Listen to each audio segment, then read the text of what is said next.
নমস্কার, B Tech officials YouTube চ্যানেলের আরও একটি নতুন ভিডিওতে আপনাদের সকলকে জানাই স্বাগত।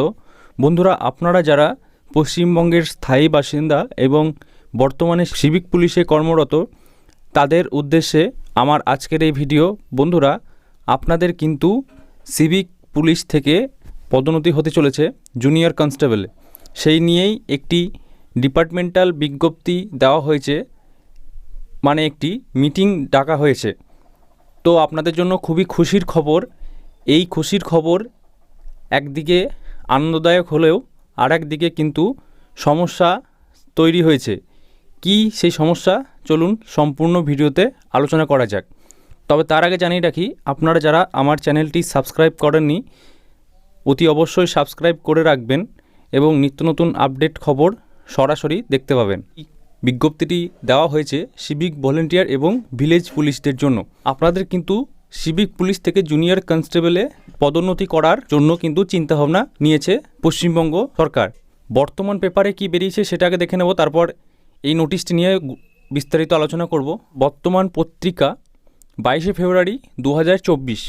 জুনিয়র কনস্টেবল পদে সিভিকরা উদ্যোগ, পুলিশের নিচু তলার কর্মী সংকট মেটাতে ভোটের আগেই রাজ্যের পদক্ষেপ। এখানে রাজ্য পুলিশের কনস্টেবলের সংকট মেটাতে কিন্তু সিভিকদেরকে কনস্টেবল, জুনিয়র কনস্টেবল পদে পদোন্নতি করা হচ্ছে। কারণ আপনারা সকলেই জানেন যে সিভিকদের কিন্তু যে কোনো ভোটেই সরাসরি প্রয়োগ করা যায় না বা সরাসরি তাদেরকে কাজে লাগানো যায় না। তো তাই কনস্টেবলের সংকট মেটাতে কিন্তু সিভিকদেরকে জুনিয়র কনস্টেবল পদে পদোন্নীত করতে চাইছে রাজ্য।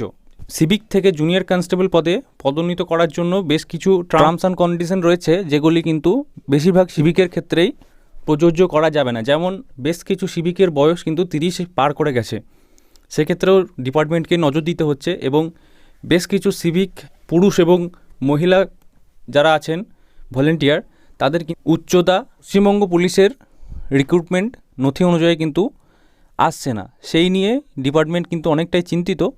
তবে আপনাদের সুখবর হচ্ছে, আপনাদের পদোন্নতি কিন্তু ভোটের আগে হওয়ার চান্স আছে। এবং একটি দুঃখের খবর হচ্ছে, আপনাদের কিন্তু পদোন্নতি হলে আপনাদের ট্রান্সফার কিন্তু হবে। অর্থাৎ আপনি এতদিন যাবৎ যে বাড়ির আশেপাশেই থানাতে আপনি ডিউটি করে আসছেন, সেটি কিন্তু আর হবে না। আপনাদের পদোন্নতি হয়ে গেলে আপনাকে রাজ্যের মধ্যে যে কোনো জায়গায় আপনার পোস্টিং হতে পারে এবং সেখানে গিয়ে আপনাকে স্থায়ীভাবে ডিউটি পালন করতে হবে। শেয়ার করে একে অপরের কাছে পাঠিয়ে দেবেন এবং তথ্যগুলো দেখে নেবেন। এই ছিল আজকের এই গুরুত্বপূর্ণ আপডেট। জানিয়ে রাখি, বর্তমান এবং ভবিষ্যতে যদি আরও কোনো গুরুত্বপূর্ণ আপডেট আসে, আমি আপনাদের কাছে অবশ্যই নিয়ে আসবো। চ্যানেলটি অতি অবশ্যই সাবস্ক্রাইব করবেন এবং ভিডিওতে একটি লাইক করে দেবেন। ধন্যবাদ।